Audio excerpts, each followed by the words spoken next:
Yeah, so this is my it's my play-by-play for the Combat Mission Challenge boss lair. Um, as a challenger, this is my own recording and then commentary on top of it. So without further ado, let's just start rolling here. And as I set up, I'll just talk about what I'm planning to do here. So the general gist of it is I gotta go out there and knock out a tank that's immobilized. Uh, Raid, hit the tank, and then fade back to the previous positions that we took earlier in the night. Um, I've only got about two Javelin launchers, three missiles to do it. I've got two 40 millimeter armed strikers and a reduced platoon with a couple of medium machine guns to get it done. I don't really know what's on the Russian side in this case. It just said something like reconnaissance troops, unlikely for there to be any mechanized presence, any vehicles present besides from the tank that I'm supposed to knock out. Uh, I am. I do have a couple of these recon teams forward that I can't pre-position. They're not the best positioned. Some of them are like, like right here. I'm sort of examining the slope, and they're down in the reverse area. So that's a little bit unfortunate. Um, I'm just taking a look at the terrain here, and I can tell sort of right off the bat that this area deeper on the Russian side of the map is pretty exposed um, to my starting positions.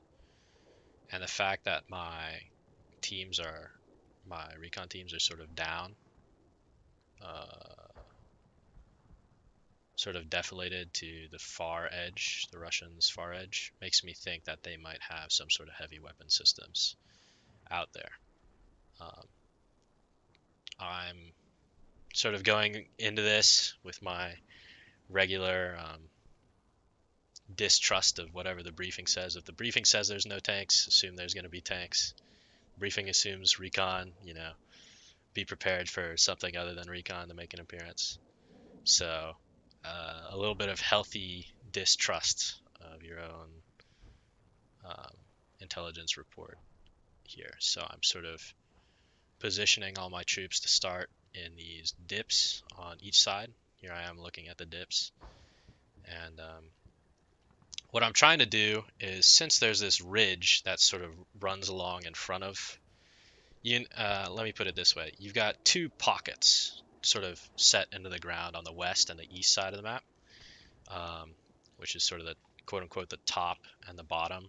If we think that my side of the map is the west and their side of the map is the east, then you could think of the two dips being on the north and the south. Near the logging cabin is one dip, which is where we are here, and then on the other side there's that other dip.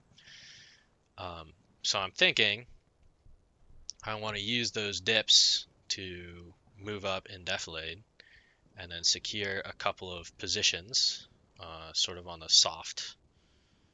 um, soft slope, like right here where my camera is currently positioned. Sort of just get men sort of seeing over that and just get a view and see what's what, while still, being able to withdraw behind and undercover if I need to.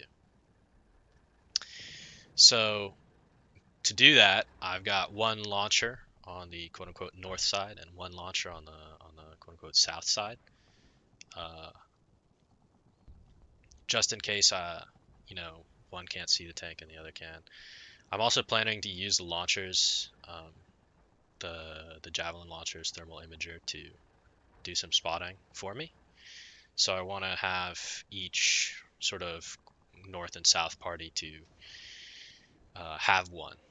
So not only can they shoot the tank if only their side can see it, but also so that they could perhaps spot better. And to that end, I'm also giving each side one striker, just in case I need to move troops around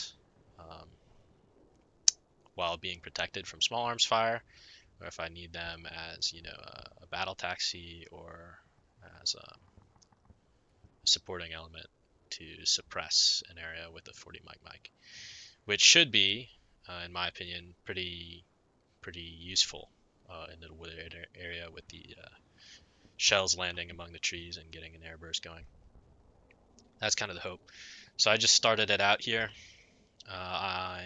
On the logging cabin side, I've got 2 squads. One's reduced in size and one's a full 9-man squad, which I gave the Javelin. I'm running 2 men out there, and boom, instantly we got this headquarters, this recon unit spotted by my Stryker, which I have in a hull down position, which has just sprayed this HQ unit.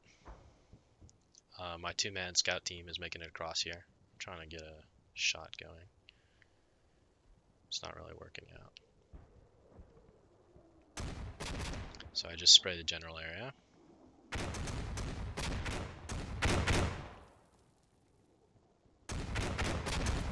The spot is intermittent, and I really don't like how that team can just see my 2-man scout team running up there. And I've got really nothing to lay down consistent fire on the area fire on the Russians. And ooh, what was that? So we've got this scout team in depth on the north side, and then oh my gosh, the contacts are multiplying. So here I'm a little bit concerned. It's real time. I can't pause as much as I like to. I did hit the escape button a couple of times by reflex. Now I'm being engaged by sniper fire, and I feel like this 2-man scout team is sort of about to get its shit rocked. So I have it go prone. We're climbing it up. So now I'm thinking about how can I support these guys. I'm still apprehensive of moving my Stryker up too much because I'm scared of any ATGMs they might have. It looks like the 40 mic is doing a good job of suppressing the HQ.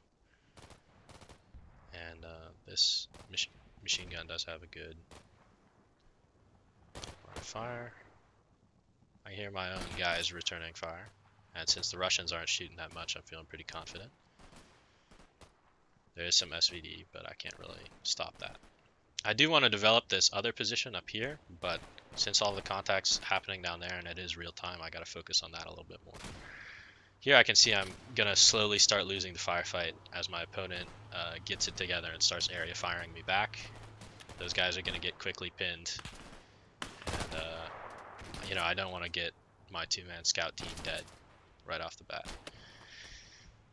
Sort of a more meta reason for trying to keep those guys alive more than I maybe should, or just an extra reason that I want to keep them alive is that I can't break my 9-man squad into 2 fire teams. So here I accidentally selected the entire platoon, and I just realized that I fucked that up. So I shut it down. But since I broke off that 2-man scout team, I now have 7 men plus the Javelin in a single hex, or a single square that they're trying to move through. And I'd really like to recombine that scout team so I can break off the Javelin fire team and not have so many men to a single square. The Russian has started to lay down a little bit more effective fires with that 1 squad back there. And I'm running up that squad in what should be defilade to those deeper positions, not so much the HQ element, but that's being suppressed by the 40 mic. So I gotta be a little bit more aggressive than I like to be, even though I have a very, very shaky base of fire, as in I don't have one at all. I just need to get some men up there to start winning that firefight. I'm very concerned if he moved another squad up, there was nothing much I could have done in hindsight to stop him. And here I just lost my first of 3 casualties this game to that fire, so I'm feeling that pressure. And at this point, I've actually forgotten that I have this second reduced squad down here. And I'm feeling like I don't have enough manpower to really effectively develop this. So I'm bringing up the Stryker, a little bit of an off angle, so I'm not shooting directly over the head of my scout man, who's now not a team but a single guy. And here we are. 40 mic instantly acquires. Love to see it. And suddenly the Russians are no longer that interested in shooting at my guys. They're keeping their heads down, as designed. So, 3 cheers for the 40 mic. Listen to that silence. Yeah. No more AK-74 fire. Same time, my squad's getting back up in there. And I feel like the situation's stabilized even a bit. Even if that recon team has got a good beat on my Stryker, which I don't really like. Now I'm thinking, okay, it's stabilized enough. We can sort of look back up at the top. But at the same time, we gotta keep an eye on this sort of bottom logging camp area. SVD fire.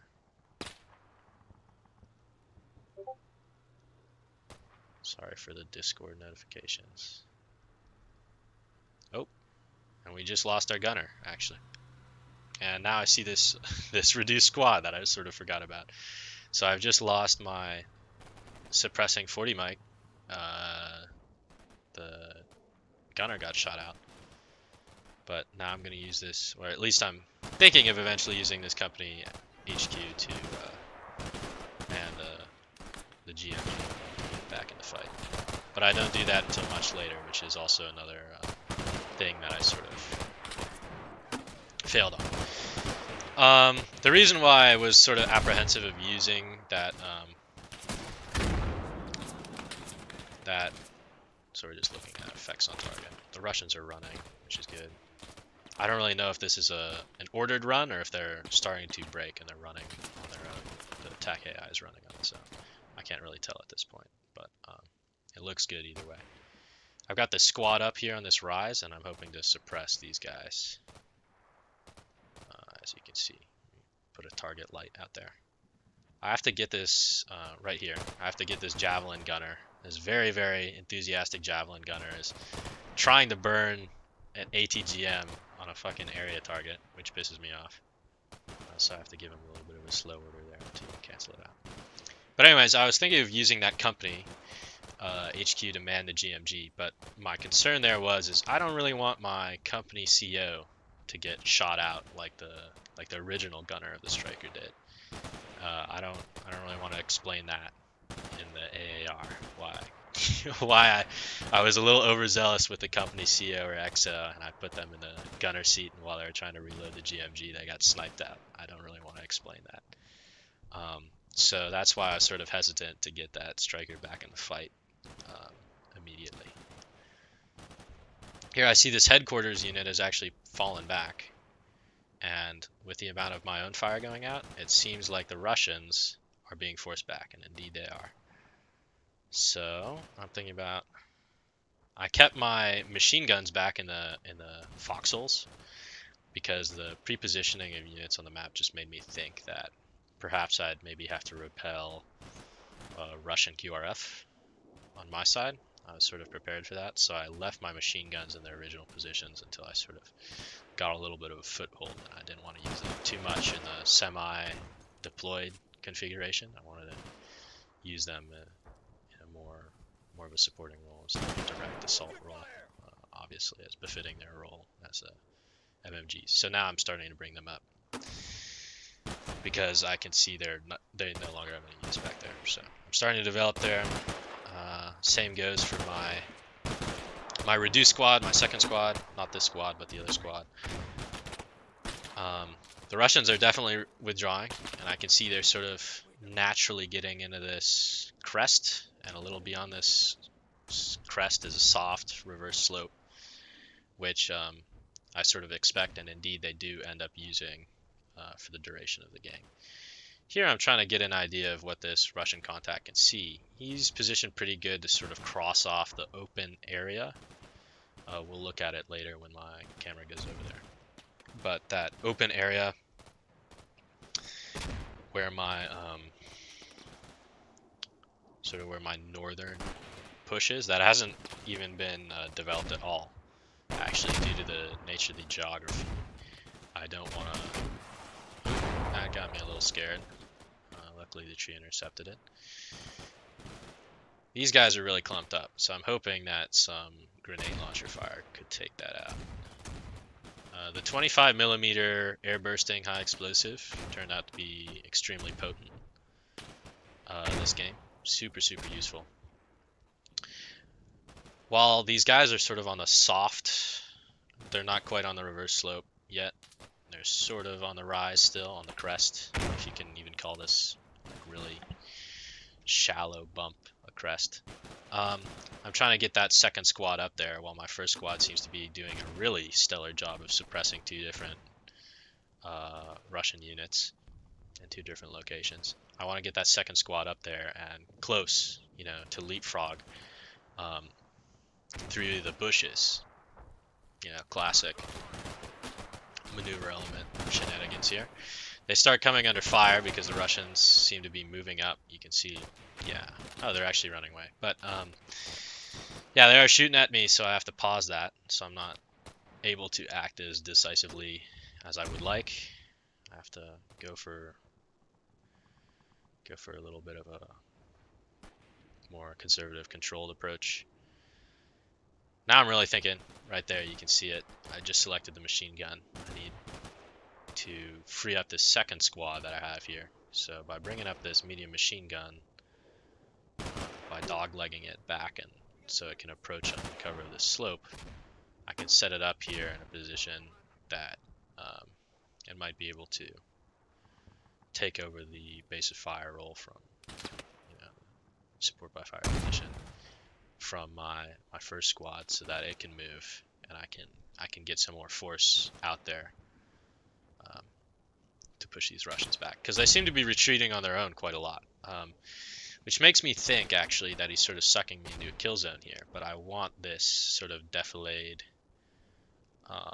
forested area, the logging camp around the logging cabin objective, that not objective, the point of interest. That's super valuable to me as just a staging ground, so I'm trying to get that up and going.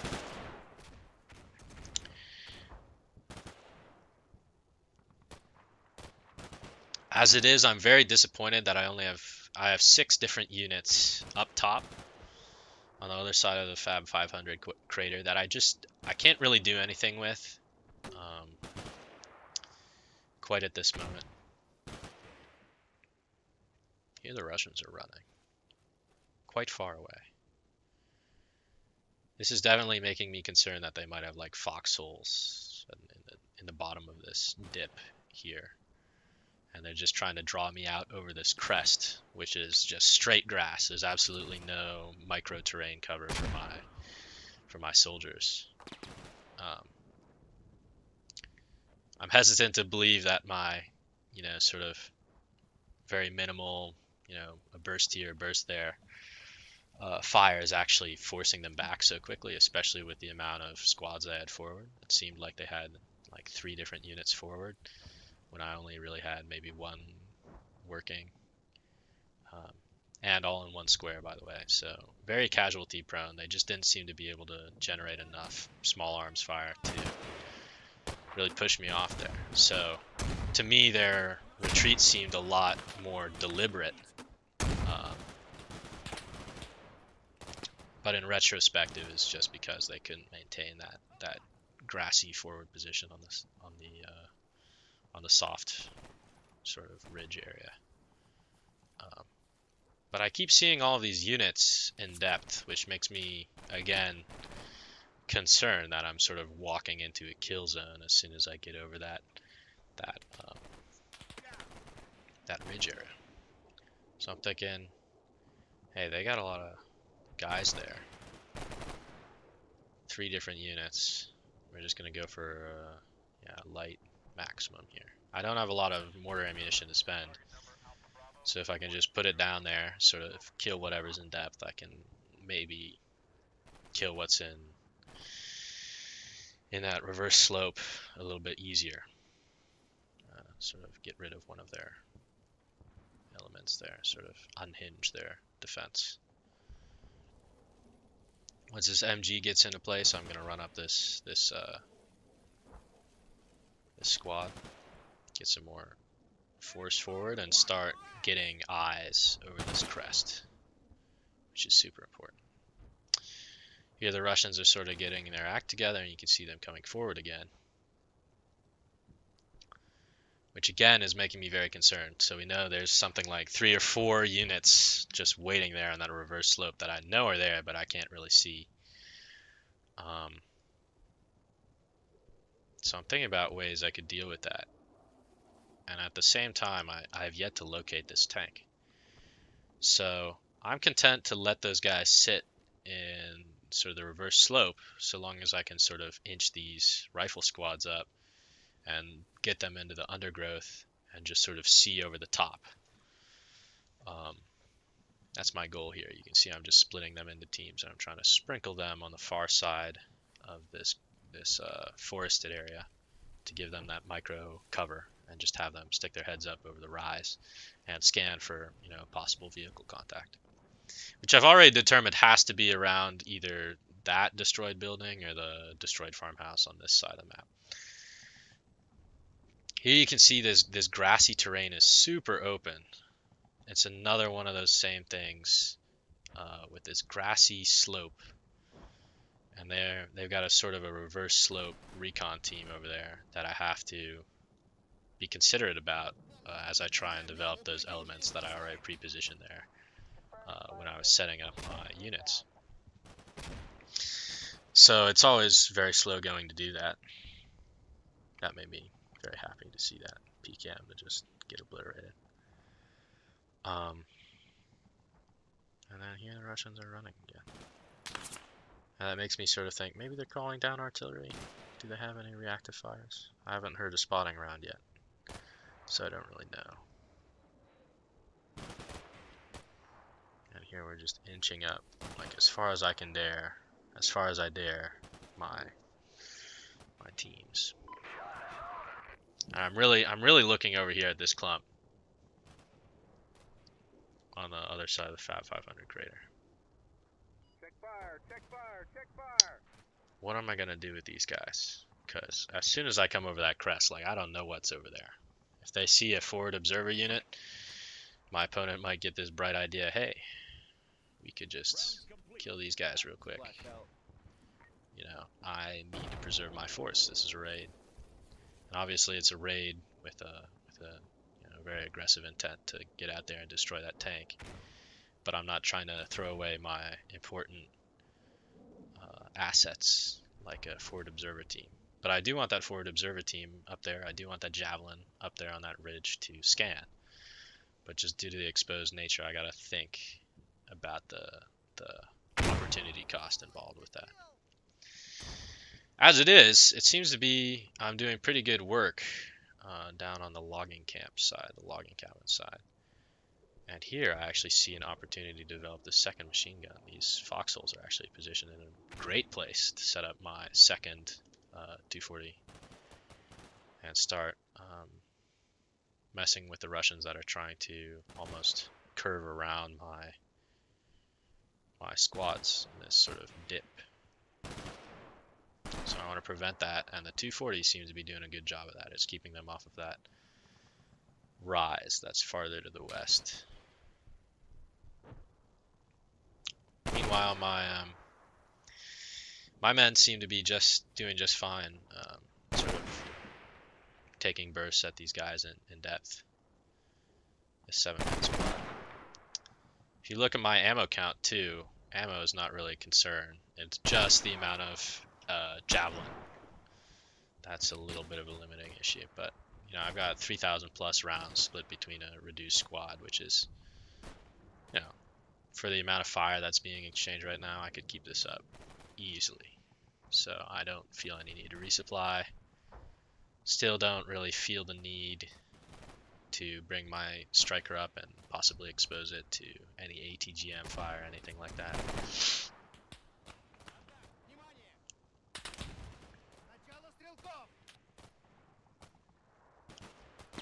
Over here, I love to see this. Actually, the 240 is getting some really excellent fire, and it doesn't seem that the Russian player is trying to withdraw that too much.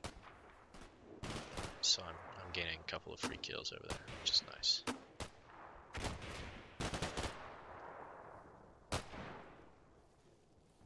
even while this happens, though, I have to be very conscious of the timer, right? I've burned through almost half the amount here, and what have I had to show for it? I need to get this forward observer ever so carefully up here, you know, crawl command, but looking at it, hey, that's too close. That recon team in defilade and that reverse slope right there can actually shoot me. So I gotta be careful of that. I'm trying to, you know, position my FO and crawl them up the slope in such a way that they can remain concealed from possible Russian positions that I know about. Yeah, at this point, I really do think that the tank is sort of out of my reach. I just can't justify these two squads down here being pushed over the ridge and what's probably into a Russian platoon just sitting there in a reverse slope. I'm really scared about bringing that Stryker up because, again, I've got this entrenched idea. It's combat mission Black Sea, very high lethality. You will never spot that ATGM before it pastes one of your Strykers. And I'm not really trying to lose one of my Strykers in this raid. I'd rather preserve a Stryker than maybe kill a tank, right? Even if that is my main goal, I'm thinking strongly about force preservation, especially as a blue 4 player. So I'm sort of content with the status quo of just me killing a couple of his men, you know, every minute or so. Right now, I'm winning in terms of the raid. In my mind, this is successful. It's slow. I'm getting bogged down, which is the main concern. If the Russians had any mortar fire, I would be in deep doo-doo here because I'm just sitting on this ridge, sort of asking for air bursting artillery to come in and paste me. But so far, I'm winning the actual firefight. So in that sense of just degrading the enemy, the raid is working splendidly. Even if I don't really see a way to develop my anti-tank and shoot the armor that I know is immobilized out here behind one of the two houses.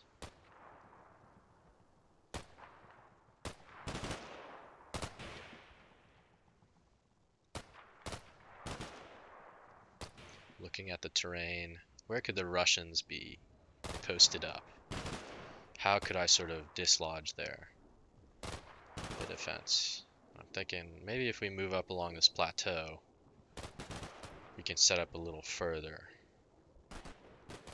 And obviously that's very risky for, you know, this reason right here. As soon as I move even a little bit, you can hear me frantically backspacing because, damn, he's got units that are really lighting me up as soon as I take a move. I was lucky that I didn't lose anybody there.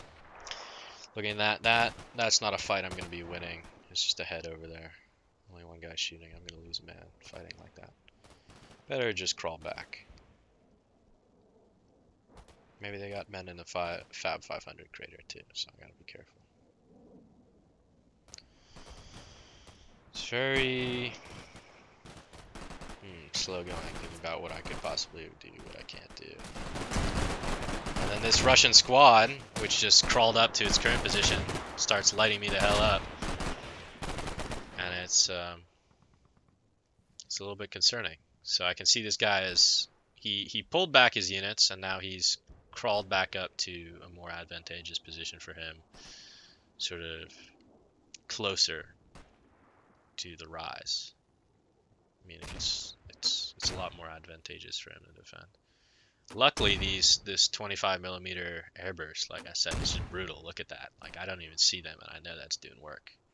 It's just spraying those guys with shrapnel. I'm very satisfied with that.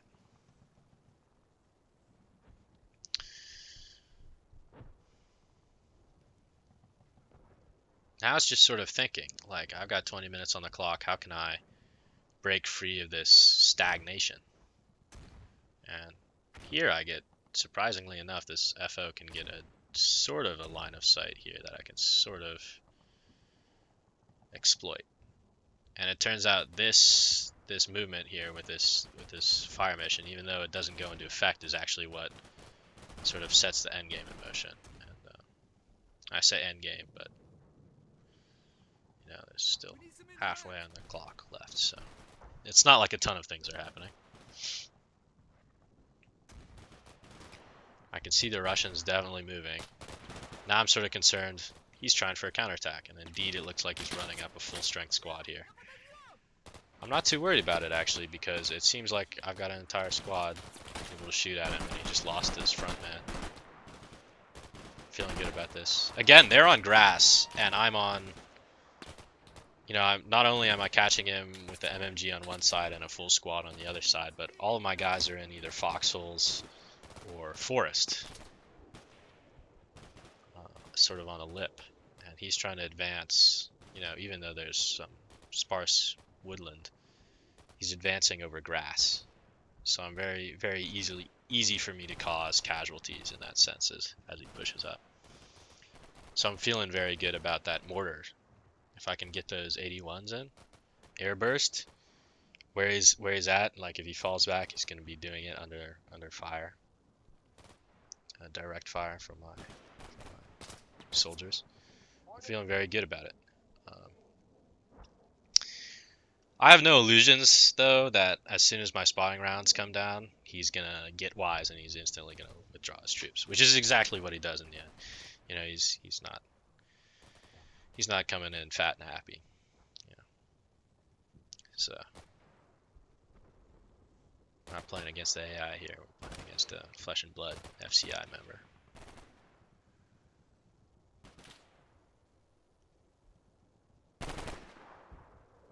I hear this PKM.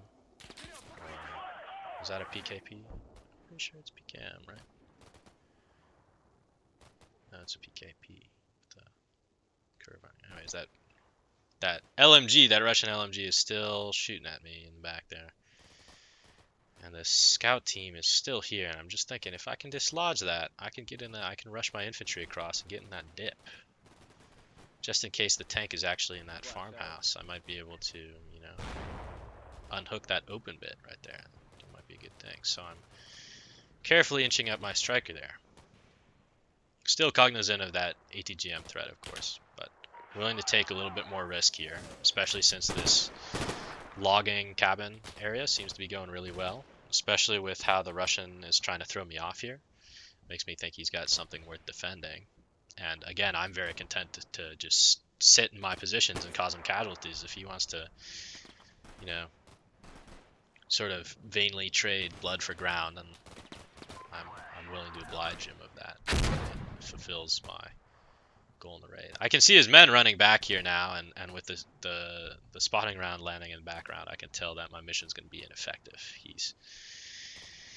He's called it quits for this attack. But that has pushed him back off the lip. And it's going to take him time to crawl back into the positions he had occupied before in his first attempt. So I'm feeling pretty good about that. All it's done is maybe lost him 8 men, 6 to 8 men. That might be a little generous on my part. It might be more like 4. But, you know, with those splashes coming in, he's already withdrawn. Ceasefire on that 81 mission, it's not worth it. Yeah, you can see him withdrawing. I just wish I could have caused him more casualties as guys stood up and ran away from me. That's sort of the price you pay for having this cheeky little setup where I'm just barely peeking my guys' heads over the ridge, over the crest. They're not really able to engage as effectively, but at the same time, they're very much safer, which is what I'm going for. I'm trying to get some lopsided casualty ratios here. We're just going to adjust the striker's placement a little bit. Get up there a little bit. Maybe get a hull down marker there. And then for whatever reason, the striker doesn't move. This is bugging me a little bit, man. Come on. Do something, man. Nope.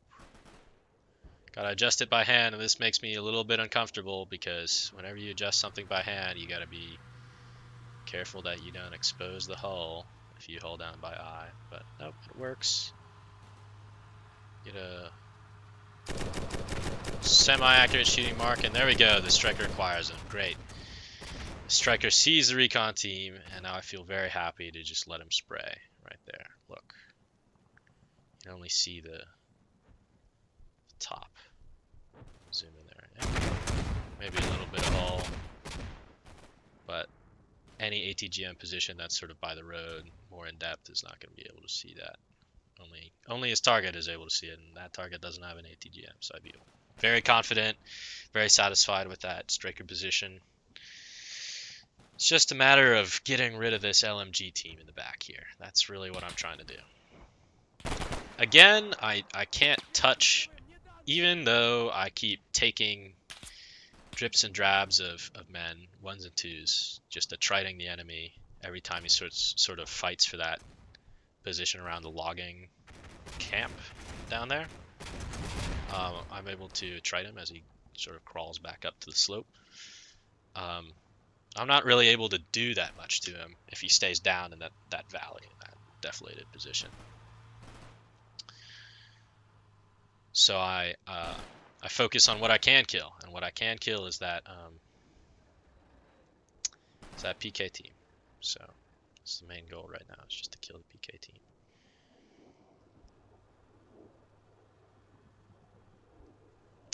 Here I see my observer has some good fields of fire. I do want to get a look sort of over that crest a little bit. So I bring him a little farther forward to get a look around there. Here I'm sort of cognizant of that Fab 500 crater, but I don't actually think he's using it that much. Just based on the amount of contact that I've gotten down near the logging cabin, it's not strictly by the book. I should always assume that he's got some sort of listening post in that Fab 500 crater. It's sort of a central terrain feature on the map. But just judging on the amount of Russian activity I'm seeing near the logging cabin, I feel like he's displaced a lot of his units. That sucked a lot of his manpower and all of his attention down there. He can't have much more units sort of in this other area. And indeed, as the after action proves, he doesn't. So I feel comfortable maybe getting a little bit risky with my FO and moving them up over the crest, so where a theoretical enemy in the Fab 500 crater could have taken some pot shots at my forward observer. But I was comfortable with that sort of marginal amount of risk, considering how safe I've been already. For a raid, I am very irritated that I'm not able to act more decisively. But at the same time, just because I want to act more decisively is not really a good reason to get half a US platoon killed trying to push some green Russians off of a slope. I'm not gonna... It's not a valid enough reason in my eyes to be aggressive. Even though it is a game, I am treating casualties as very important. As it is, I've already lost 2 men to... one of them to a fairly poorly supported 2-man recon team, and the other one was sort of a more freak sniper shot that I couldn't have really stopped. But yeah, we still want to limit casualties, so I'm content with being defensive minded now that I've seized sort of these little slopes that I can use to just see what's what.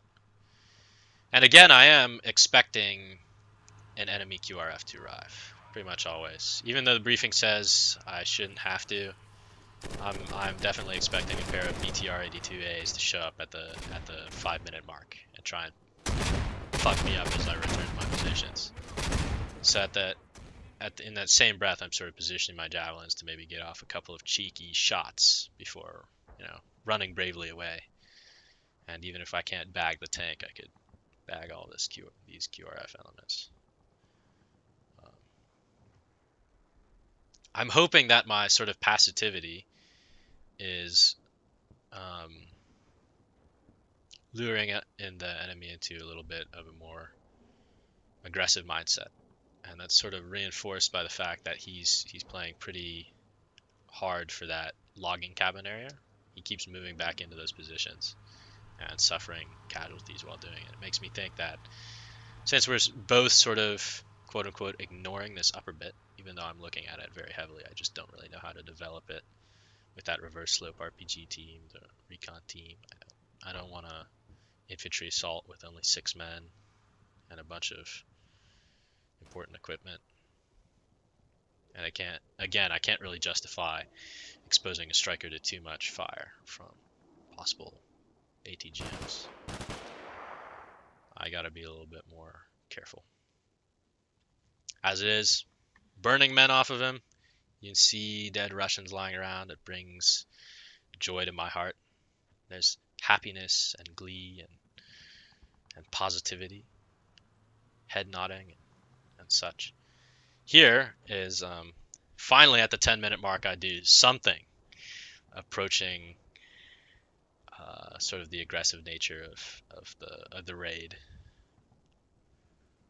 Actually doing something that feels like raiding. Wow, moving one of my one of my wheeled vehicles into a more useful position. Congrats, doing something useful. And I'm thinking that because the ridge sort of bows out away from me, or bows out away from me and around the logging cabin, that if I bring the Stryker up on the very edge of the map, it can sort of shoot down and into the reverse slope right here where my camera's sort of tracking back and forth along. It might be able to just shoot down and into this valley bit. So I'm bringing it out even farther here to shoot down in that valley, and if I can just push all those Russians off, I can swing this lower squad, one of my 2 squads down. Oop, contact, tank marker! And, you know, I'm acting surprised, but I already knew that was going to happen, obviously.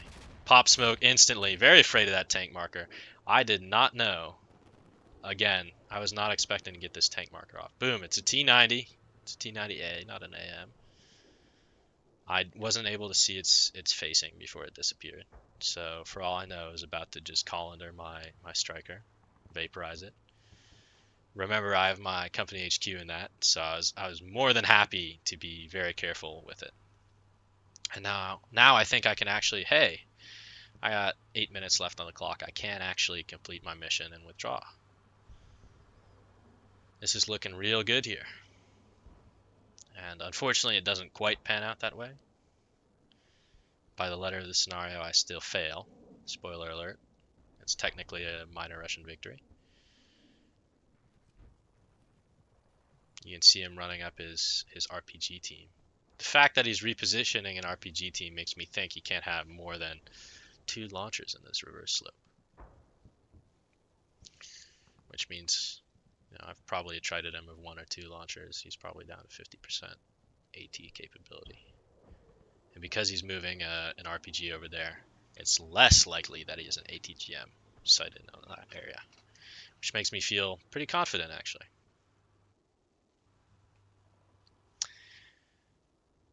Here I'm thinking about a way to develop the second Javelin to sort of, hey, shoot around the Fab 500 crater. Maybe he could nail the tank from where he's at too. Sort of get some redundancy for the Javelin. Sort of looking at a spot he could perhaps, this team could be sort of in between the tree cover. Get a shot off. I'm very conscious of the timer ticking down here. I have to withdraw my platoon in order to win by the letter of the scenario in 6 minutes. Everything left on the map board is considered lost, quote unquote. I'm thinking that I need about 3 minutes to withdraw. It shouldn't take my ATGM, my Javelins to get into position. Here I'm sort of preemptively thinking about withdrawing my scouts and my platoon HQ. They're not doing much of anything.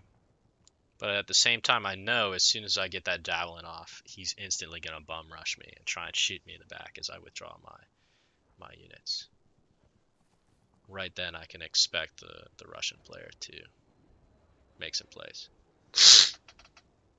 And I think what sold me right there was actually that I had my Javelin team crawl for too long, that they became tired and they couldn't get into position quick enough. And you'll notice me sort of getting a little frustrated at the fact that they're exhausted from moving about 70 meters.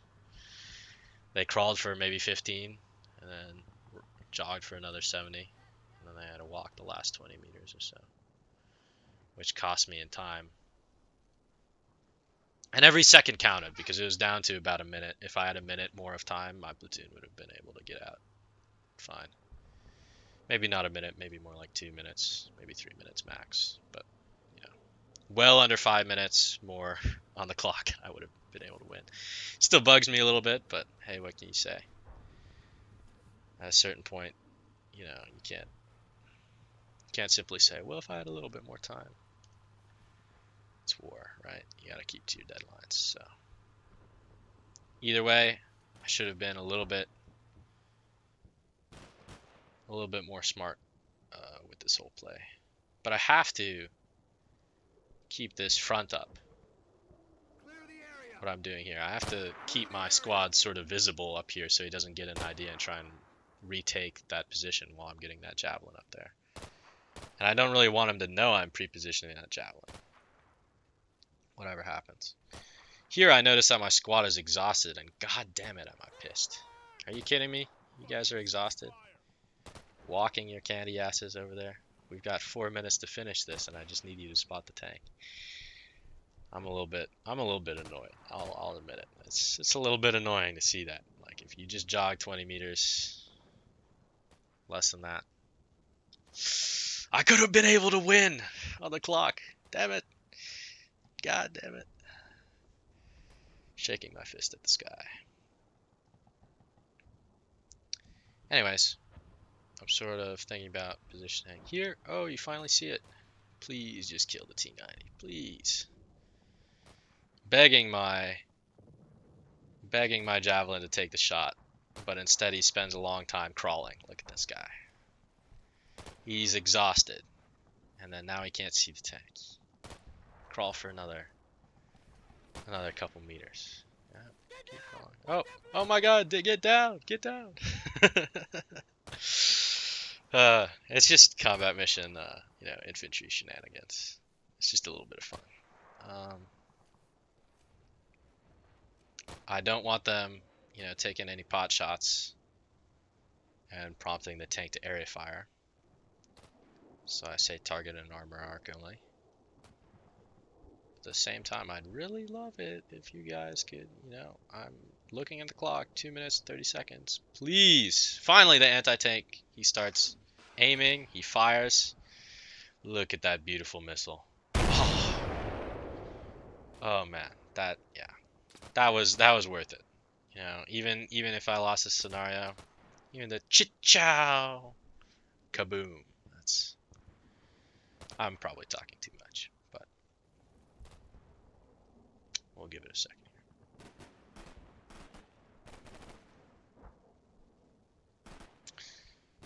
here. And as expected, the Russians are really lighting me up as I withdraw, and finally I lose my third of 3 men that I lost on this raid. My valiant 25mm grenadier took an SVD round in the back. Unfortunately, I can't stick around to buddy aid him. I have to really prepare for these Russians, who are indeed rushing forward, and I can see those contact markers. I'm just trying to withdraw everybody. But I need to keep those MMGs in action, because I know he's trying to push me. I gotta keep those MMGs in action. I can't withdraw too quickly. What I should have done immediately, though, is withdraw this Stryker up here. And now I'm just starting to load men into this Stryker. And that was very foolish of me. Yeah, just now starting to run everybody back, run all the scouts back. 1 minute left on the clock is not enough time. Not enough time. Run, everybody run. We need to, get back into those positions. God damn the Russians, leave that 1 MMG to fight the good fight.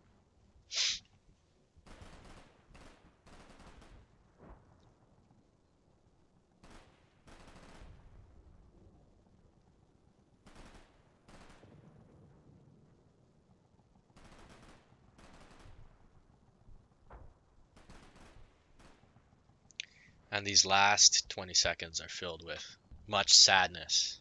Because I can see the writing on the wall. Nobody's going to make it back.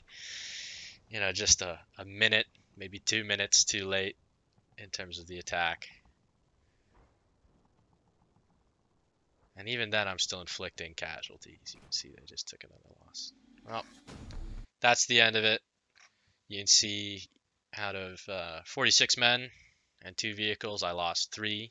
2 men killed, 1 wounded, which is a very respectable loss ratio against a near peer, in my opinion. It might be a little bit of ass covering there, but you know. And the Russians lose 36 plus 6, no, 36 plus 15 men. No, they don't. They started with, oh, come on, math, 51 men, and they're down to 18. So over 50% casualties, plus their tank. They still win in the end, because none of my platoon managed to withdraw in the last amount of time. But I treated them severely, while also achieving that armor kill, while keeping my casualties low. So, except for the fact that I was about 2 minutes overdue for my withdrawal, which cost me the game, I thought it was very well played from my perspective, except for maybe I was too slow. It felt like there were moments, and again, this is just hindsight, because obviously I had to be more cognizant of possibilities when I was actually playing the game, but now looking back on it, there are a lot of things that I could have done that would have been more effective. But at the same time, I can't honestly say I would do anything differently, or that I should have done anything differently given what I didn't know at the time that I do know now. I think generally the broad strokes of what I did um, are pretty defensible, even if I would have liked to see uh, maybe more, maybe do the same things, but be more decisive and have a better tempo.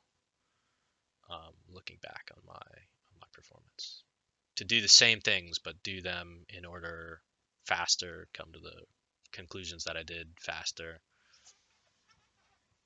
You know, not necessarily more aggression or violence of action, but simply persecuting um, with a faster tempo. Anyways, thanks for watching. I hope I didn't ramble too much. Uh, Thanks.